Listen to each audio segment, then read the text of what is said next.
जय हिंद दोस्तों। आप अपना YouTube channel success achiever study academy देख रहे हैं। हाथों में पड़ गए छाले हैं, फिर भी कलम संभाले हैं, क्योंकि हम भी के क्लास वाले हैं। बोर्ड एग्ज़ाम और कंपटीशन एग्ज़ाम दोनों को मद्देनज़र रखते हुए हिस्ट्री के एक एपिसोड चला रहे हैं, जिसके द्वारा आपको बहुत सारे टॉपिक एमसीक्यू फॉर्म में लिखने के लिए मिल रहे हैं।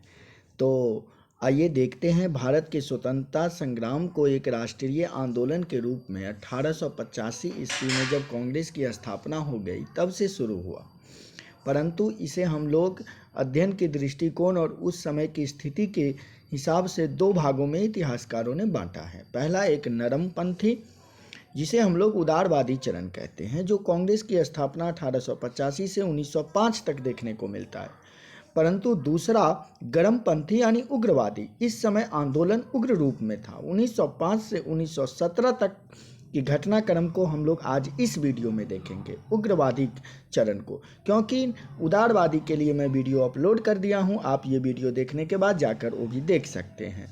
तो मैं आपसे बस यही कहूँगा कि ये वीडियो थोड़ा लंबा चलने वाला है, तो इस चरण में आपको वीडियो लंबा चलेगा। आप अगर शॉर्ट्स में देख रहे हैं तो 3 मिनट ही देख पाएंगे, बाकी हमारे इसी चैनल पर ही आपको वीडियो सेक्शन में जाइएगा तो पूरा वीडियो देखने को मिलेगा।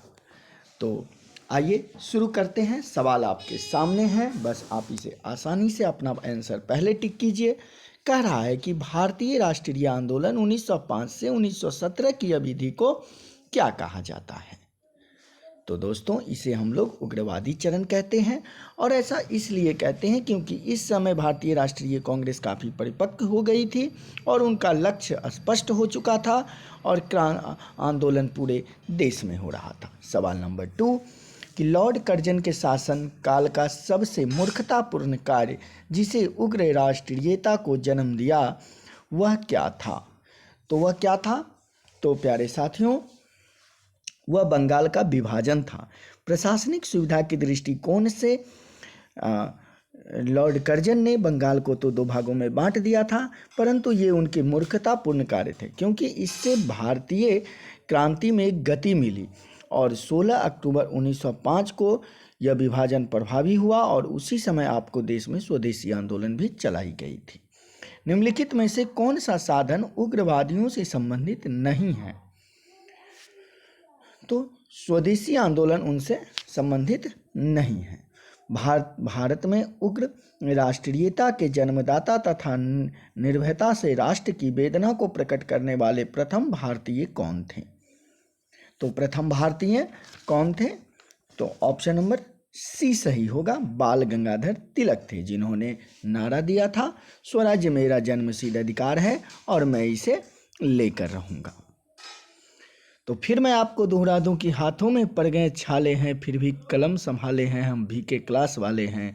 तो इसे लिखना तो पड़ेगा दोस्तों, ताकि आप रिवीजन कर सकेंगे। दोबारा, भारतीय राष्ट्रीय कांग्रेस की सबसे पहली महिला अध्यक्ष कौन थी? तो भारतीय राष्ट्रीय कांग्रेस की सबसे पहली महिला अध्यक्ष पूछा जाए तो एनी बेसेंट थी। चलिए आते हैं अगला सवाल की ओर। वर्ष 1905 के बंगाल विभाजन के समय व्यासराय कौन था? तो उस समय व्यासराय लॉर्ड कर्जन थे। अगली सवाल की ओर, गदर पार्टी के एक प्रमुख नेता कौन थे? तो अकॉर्डिंग ऑप्शन आपका इसका राइट आंसर हरदयाल था।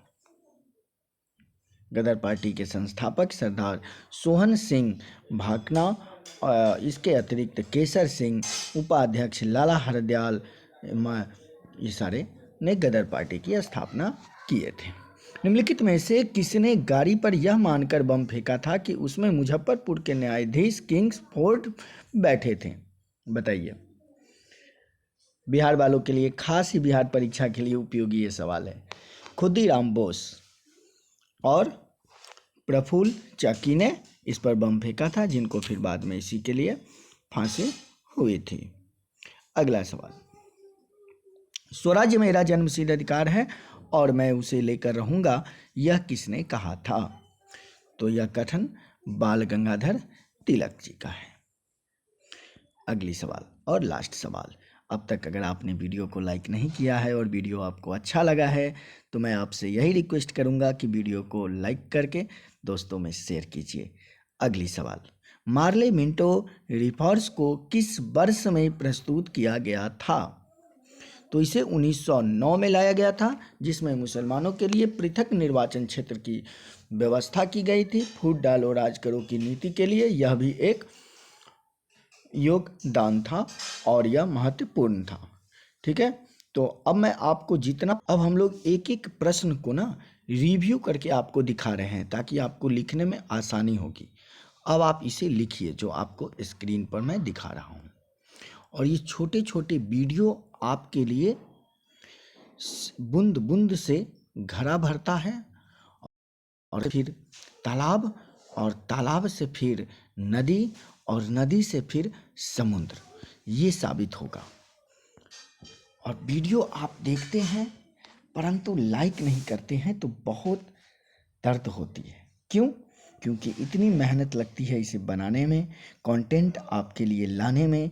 वह प्रश्न जो परीक्षा में पूछा जा रहा है उसे हम चुनकर आप तक पहुंचाते हैं, लेकिन अगर आप लाइक नहीं करेंगे, शेयर नहीं करेंगे तो यह वीडियो यहीं पर समाप्त हो जाएगी ना। तो अगर वीडियो अच्छा लग रहा है आपको तो इसे लाइक कीजिए, और हमारे इसी तरह के और सारे वीडियो इस चैनल पे लोड है, जाइए उससे लाभ उठाइए। और हमारा अगला वीडियो लेने के लिए आप पहली बार अगर चैनल पर है तो इसे सब्सक्राइब करके बेल आइकन दबा लीजिए, और अगर आप दबा चुके हैं, सब्सक्राइब कर चुके हैं तो ऑल द बेस्ट। देखते रहिए अपना YouTube channel success achiever study academy. मैं मिलता हूँ नेक्स्ट वीडियो में। जय हिंद।